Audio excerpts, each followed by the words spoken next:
오늘 이 본문에 있는 말씀을 의지해서 약한 자를 쓰시는 하나님, 이런 제목으로 하나님의 말씀을 선포하실 때 여러분이 크게 은혜 받으시기를 주의 이름으로 축복합니다. 저는 제가 신앙생활을 모태 때부터 쭉 했지만 가장 힘을 얻었던 말씀이 바로 이 입다를 통해서 굉장히 용기를 얻었어요. 아마 세상에 살아가면서 많은 아픔과 상처를 안고 살았는데 저도 이 말씀을 보면서 완전히 내 심령이 뒤집어지고 역전이 되고 새로워지는 용기를 얻었던 말씀이 바로 이 사사기 11장이에요. 그래서 지난 주간부터 몸이 약간씩 이렇게 묵직하고 또 여러 가지로 힘들고 잠도 조금 못 자서 피곤했는데 이 말씀을 증거해야겠다는 이 말씀을 감동을 줘서 이 말씀을 준비했습니다. 이제 묵상을 하면 성경은 어느 부분인지 묵상하면 무궁무진한 지혜를 주시고 적용하게 하시고 또 깨달아지는 역사가 일어나게 하세요. 그래서 오늘 이 본문에 있는 말씀을 보면서 여러분도 오늘 잘못되어졌던 심령이 다 치유되고 고침받고 회복되어지고 세워지는 역사가 예수의 이름으로 임하게 되시기를 주의 이름으로 축복합니다. 이게 오늘 이 본문에 등장하는 인물이 있는데 길르앗 사람도 또 형제들도 등장하고 여러 사람이 등장하는데 대표적인 주 인물이 입다라는 사람이 등장을 합니다. 입다를 생각하고 이 말씀을 잘 묵상해 보면 아마 성경 속의 수많은 인물들 중에 하나님 앞에 귀하게 쓰임받은 인물들 중에 입다처럼 불쌍한 사람이 없더라고요. 입다처럼 비참한 인생이 없었더라고요. 왜 그런가 하면 여러분 1절에서 이렇게 잘 말씀을 잘 보면 뭐라고 있는가 하면 길르앗 사람 입다는 뭐라고 그래요? 큰 용사였으니 왜 입다를 큰 용사라고 했을까? 그는 기생이 길르앗에서 낳은 아들이었대요. 그러니까 아버지가 좋은 아버지를 만나고 돈도 있고 명예도 있고 권위도 있는 좋은 사람을 만났는데 엄마는 누구라고 그래요? 이름도 없이 술집에서 술 팔고 술 먹는 사람들을 다 보조를 맞춰야 되고 기생 노릇하는 게 얼마나 힘들겠어요. 여러분이 사회 공동체, 직장 공동체, 가정 공동체 안에서도 가족끼리 서로 마음이 통하지 않아서 다 싸우기도 하고 다투기도 하고 여러 가지 어려운 일이 생기는데 술주전뱅이들을 뒷바라지하면서 거기서 술 팔고 기생 노릇하는 게 얼마나 힘들겠어요. 이 기생이 길르앗에 돈 많고 힘 있고 명예가 있는 사람이 부인을 얻어 살았는데 부인이 애를 못 낳는 거예요. 그래서 유대 사이에서는 애를 못 낳으면 밖에서 애를 낳아주고 와도 되는 그런 전례들이 있었습니다. 그래서 이 길르앗도 기생과 함께 잠을 자고 낳은 아들이 누구요? 입다. 입다가 생각해봐요. 정상적인 가정도 아니고 그래서 아버지 잘 만나서 집에서 정말 멋지게 살아가기 좋은 형편과 구조였는데 여러분 2절에 가서 보면 뭐라고 나오는가 하면 2절에 그렇게 말합니다. 길르앗의 아내도 그의 아들들을 낳았더라. 그 아내의 아들들이 자라매 입다를 어떻게 했다고 그래요? 입다를 쫓아냅니다. 그에게 이르되 너는 다른 여인의 자식이니 우리 아버지 집에서 기업을 잊지 못하리라 한지라. 아버지가 돈도 많지요. 또 명예도 있죠. 조건이 좋은데 그의 본부인이 늦게서 애들을 낳기 시작하면서 그 아들들이 힘을 합세해가지고 정말 좋은 가정을 만났다. 좋은 가정에 살 수 있는 조건이 되는데 그 본부인의 자식들이 연합해가지고 입다를 어떻게 해버립니까? 쫓아내버린 거야. 야, 우리 아버지가 재산이 많고 그런데 이 재산을 너한테 이어줄 수가 없다. 유대 사이에는요, 그 아버지의 재산을 거의 장남에게 거의 100%를 다 줍니다. 그래서 집안을 유지하고 이끌어가고 리더해 나갈 수 있도록 거의 다 장남에게 다 물려주는 거예요. 우리나라도 우리가 어릴 때는 거의 다 모든 걸 장남에게 줬어요. 근데 사회가 발전하고 문명이 다 고도로 발전하면서 둘째도 셋째도 또 딸도 다 재산을 분깃을 나눠진다고 해서 법이 많이 바뀌었지만 유대 사회에서는 거의 장남에게 주는 거예요. 근데 그 번부인의 자식들이 연합해가지고 입다를 막 내쫓았으니까 입다를 생각해봐요, 여러분. 얼마나 가슴이 아프겠어요. 우리도 어린 시절에 뭐 이렇게 넉넉하지 않았기 때문에 굉장히 많은 아픔을 가지고 있었는데 입다를 보면서 용기를 얻게 됐어요. 입다를 보면서 내 인생을 완전히 새로운 각도로 믿음의 삶으로 역전시키는데 입다가 중요한 역할을 해줬어요. 이렇게 입다는 여러분 상처받을 수 있는 구조가 충분하고 너무 많은데도 불구하고 상처를 받지 않는 거예요. 여러분 사람이 상처를 받고 계속 마음이 우울해지면 아주 약한 마음으로 변합니다. 정신과 마음이 사람이 굉장히 약해져요. 약한 사람은 무슨 일을 만나도 쉽게 걸려 넘어지는 일들이 발생하고 무엇인가 사회생활에서 가정생활, 공동체 생활을 원활하게 하지를 못하고 삐딱하게 나가는 사람들이 너무 많은 거예요. 근데 오늘 입다는 하나님께서 왜 큰 용사로 하나님이 입다를 쓰시길 원하는가? 그 첫 번째가 하나님은 약한 자를 쓰시기를 원한다는 거예요. 신구약 통틀어서 하나님은 반드시 누구를 쓰느냐? 약한 자를 쓰시기를 원하셔서 입다를 하나님이 부르십니다. 여러분 고린도전서 1장 26절부터 28절까지는 말씀을 보면 놀라운 말씀이 나타나요. 신약에도 형제들아 너희를 부르심을 보라. 육체를 따라 지혜로운 자가 많아요 많지 않아요? 많지 아니하며 능한 자가 많지 아니하며 문벌 좋은 자가 많지 아니하도다. 여러분 똑똑하고 권력 있고 힘 있는 사람들은요 교회 나와도 교회를 이용하려고 그러지, 그래서 자기에게 유익하게 만들려고 그러지, 전부 다 보면 하나님이 오늘 말씀한 것처럼 문벌 좋고 지혜 있고 똑똑한 사람들이 거의 교회 안에 많지 않다는 거예요.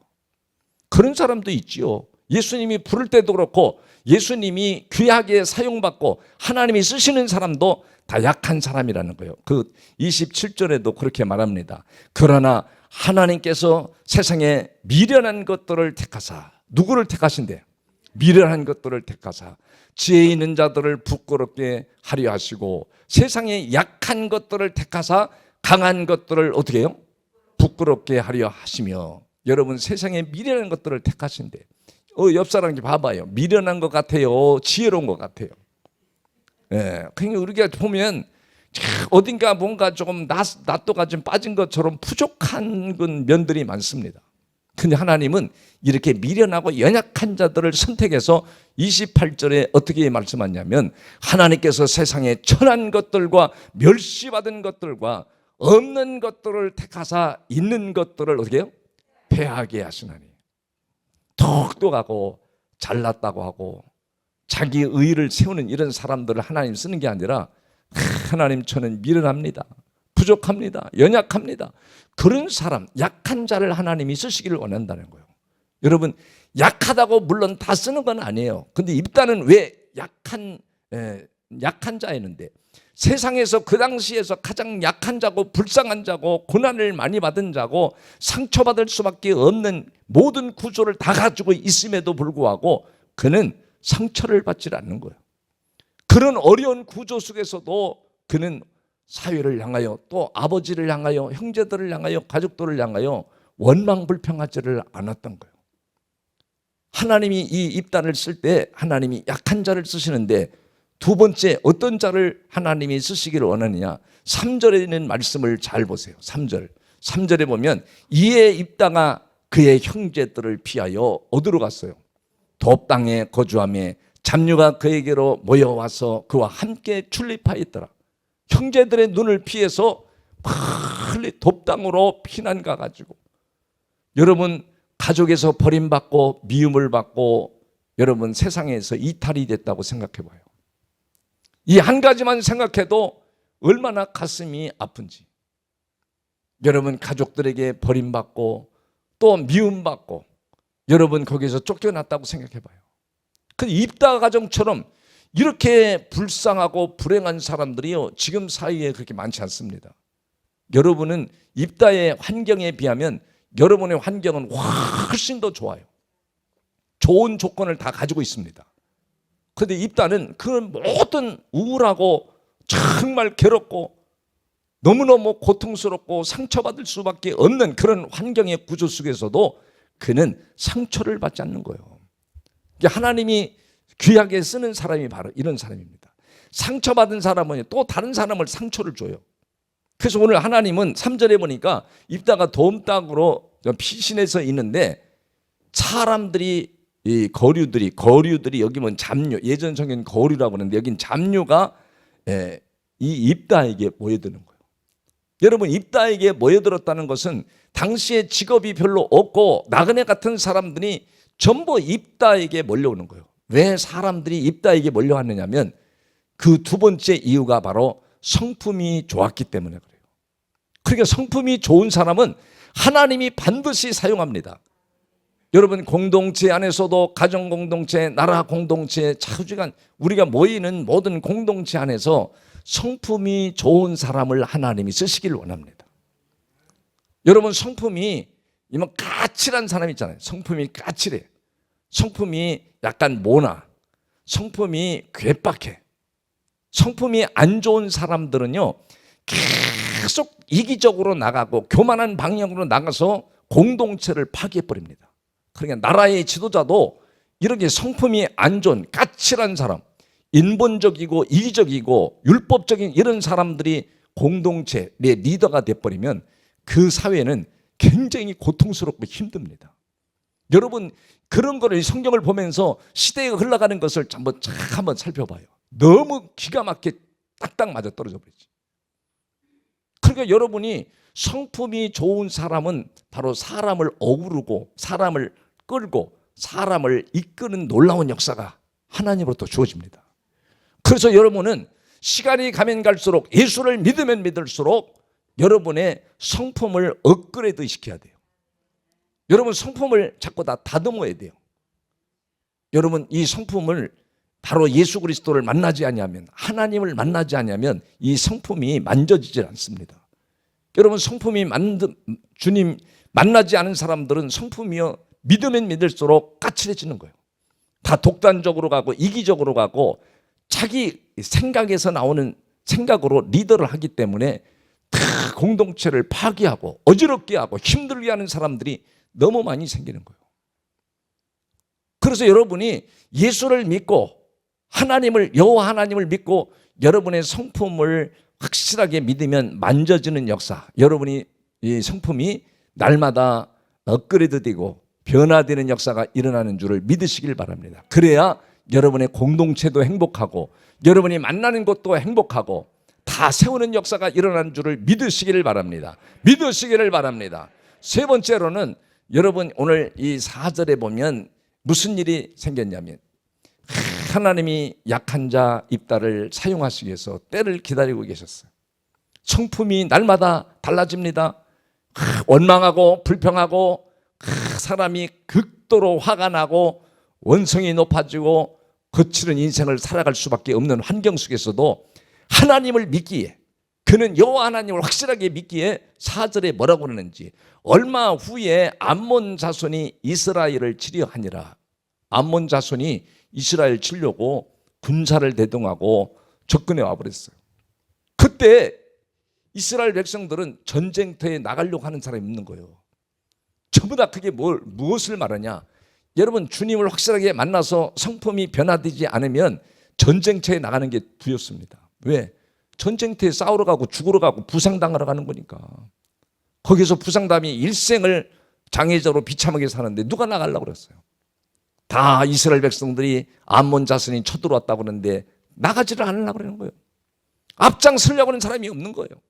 그런데 이 5절에 보니까 뭐라고 나오는가 하면 놀라운 말씀이 나와요. 암몬 자손이 이스라엘을 치려 할 때에 길르앗 장로들이 입다를 데려오려고 덥 땅에 갔어요. 누가 갔어요? 길르앗의 장로들이. 장로들이 입다를 데리러 갔습니다. 그 다음 주에 뭐라고 그랬는지 아십니까? 입다에게 이르되 우리가 암몬 자손과 싸우리 하니 당신은 와서 우리의 뭐가 되라? 장관이 되라 하니. 급한 거예요. 지금 나라가 지금 망하게 생긴 거예요. 잘못하면 암몬 자손에게 짓밟혀서 나라가 비참해지고 온 백성이 다 비참해지는 위기 속에 있는데 장로들이 찾아가서 입다에게 우리의 장관이 되어달라. 그러면서 다음 절에 뭐라고 말하는가요? 입다가 길르앗 장로들에게 이르되 너희가 전에 나를 어떻게 했다 그래요? 나를 미워하여. 아니 길르앗 자손들, 범부인의 자손들과 또 장로들이 앞장서 가지고 연합해 가지고 이 입다를 내쫓았다 이거예요. 그리고 입다가 나를 미워하여 내 아버지 집에서 쫓아내지 아니하였느냐. 이제 너희가 뭘 만났다고? 어려움 만나고 전쟁 만나고 환난을 당하였다고 어찌하여 내게 왔느냐 하니라. 어찌하여 내게 왔느냐. 여러분 이 한 구절만 생각해 봐도요 입다가 얼마나 아프겠어요. 예? 좋은 집에 살다가 좋은 아버지를 만나고 어머니는 술집 여자였지만 좋은 가정에서 살아볼 수 있는 기회가 있었는데 전부 다 자기를 미워하고 기업을 잊지 못하게 하려고 내쫓았으니 그런데도 이 입다는 하나님을 절대적으로 믿는 믿음, 여호와 하나님을 믿는 이 믿음 때문에 성품이 달라지기 시작한 거예요. 놀랍습니다. 여러분이 악한 환경이 찾아와도 어려운 환경이 찾아와도 상처받지 아니하시기를 주의 이름으로 축복합니다. 주님을 만나면 예수 그리스도를 만나면 성품이 달라져요. 성품이 부드러워져요. 온유한 심령으로 변화되면 사람들을 아우르고 이끌고 끌고 갈 수 있는 능력을 하나님이 덧입혀 주시는 줄을 믿으시기를 바랍니다. 그러니까 여러분이 내가 환경적인 어떤 물질의 축복이 오는 것보다 더 중요한 게 여러분의 여러분의 쏘가지를, 여러분의 심령을 변화시키는 거예요. 심령을 업그레이드 시키는 거예요. 뭔 심령으로? 부드러운 심령으로, 온유한 심령으로, 하나님이 쓰시기에 합당한 성품으로 좀 더 날마다 여러분이 업그레이드 시키고 다듬어 나가는 지혜로운 사람이 되기를 주의 이름으로 축복합니다. 그래서 다음 절에 보니까 그렇게 말해요. 입다가 그러므로 길르앗 장로들이 입다에게 이르되 이제 우리가 당신을 찾아온 것은 우리와 함께 가서 암몬 자손과 싸우게 하려 함이니 그리하면 당신이 우리 길르앗 모든 주민의 머리가 되리라.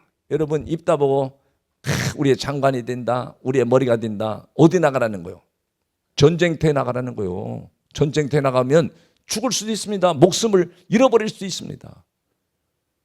그런데 입다가 이 말씀을 듣고 뭐라고 고백하는가? 입다는 그렇게 믿음의 사람이라는 걸 알 수 있습니다. 입다가 그 다음 절에 보니까 입다가 길르앗 장로들에게 이르되 너희가 나를 데리고 고향으로 돌아가서 암몬 자손과 싸우게 할 때에 만일 여호와께서 그들을 내게 넘겨주시면 내가 과연 너희의 머리가 되겠느냐. 내가 실력이 있고 끝발이 있어 싸우는 게 아니라 여호와께서 그 암몬 자손을 내게 붙여주시면 바로 믿음 있는 고백을 합니다. 그는 그 믿음으로 살아왔다는 걸 알 수 있어요. 믿음으로 그는 살아온 사람이기 때문에 반드시 주님을 만난 사람이구나. 만난 사람이기 때문에 그의 성품을 다듬을 수가 있었다는 걸 발견할 수 있습니다. 여러분이 신앙생활을 오래 하면 오래 할수록 여러분이 다 그 심령이, 성품이 부드러운 심령으로, 사랑하는 심령으로, 그렇게 입다가 그런 사람 같아요. 너무너무 환경적인 요소로는 상처받고 원망하고 불평하고 살 수밖에 없는 구조적인 요소가 너무 많았는데 그것 하나 개의치 않는 거예요. 다 주님을 믿으니까. 그래서 하나님이 과연 암몬 자손을 내게 붙이면 너희가 내가 너희의 장관이 되겠느냐 그랬더니 이 길르앗 장로들이 다음 절에 뭐라고 그러는지 아십니까? 뭐라 그러는지. 길르앗 장로들이 입다에게 이르되 여호와는 우리 사이의 증인이시니 당신의 말대로 우리가 그렇게 행하리다. 하나님과 우리 사이의 모두가 증인의 하나님이시니까 그렇게 할 것이다. 그래서 입다가 다음 절에 그렇게 11절에 고백하는 거예요. 이에 입다가 길르앗 장로들과 함께 가니 백성이 그를 자기들의 머리와 장관을 삼은지라. 입다가 미스바에서 자기의 말을 뭐라고 그래요? 다 여호와 앞에 아리니라. 하나님 앞에 기도했다는 거예요. 하나님 다 보셨지요, 아셨지요. 그럼 하나님 앞에 그 있었던 모든 걸 다 아리며 하나님을 의지하는 믿음, 하나님 앞에 아리는 믿음, 이 믿음을 가졌다는 거예요. 여러분 시편 115편 9절에 있는 말씀에서도 보니까 그런 말씀이 나왔어요. 이스라엘아, 이 말은 온 세계 믿는 자들아 여호와를 의지하라.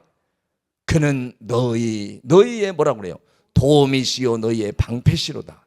바로 하나님을 의지하고 여호와 하나님을 의지하고 기도하는 사람들은 반드시 하나님이 도움을 주신다는 거예요. 하나님이 방패가 되어주신다는 거예요. 전쟁에 나가도 죽지 않는다는 거예요. 그 확신을 하나님이 입다에게 주신 거예요. 그래서 이렇게 하나님 앞에 아려서 기도하고 나니까 여러분 쭉 봐야 되겠지만 29절 결론으로 가서 29절을 딱 봐봐요. 29절에 보면 이에 여호와의 영이 뭐라고? 여호와의 영이 입다에게 임하시니 하나님의 영이 임했다는 거예요. 신령한 영이 하나님이 함께 하셨다는 영이 임했다는 건 바로 전지전능하신 여호와 하나님이 입다와 함께 하신 거예요. 오늘 이 시작되는 시대는 예수님이 십자가에 피벌려 흘려주시고 우리의 죄 문제를 해결해 주신 예수 그리스도가 영으로 우리와 함께 하시잖아요. 함께 하시는 걸 믿으시길 바랍니다. 그게 바로 신령한 지혜와 신령한 능력을 우리에게 부어주시는 거예요.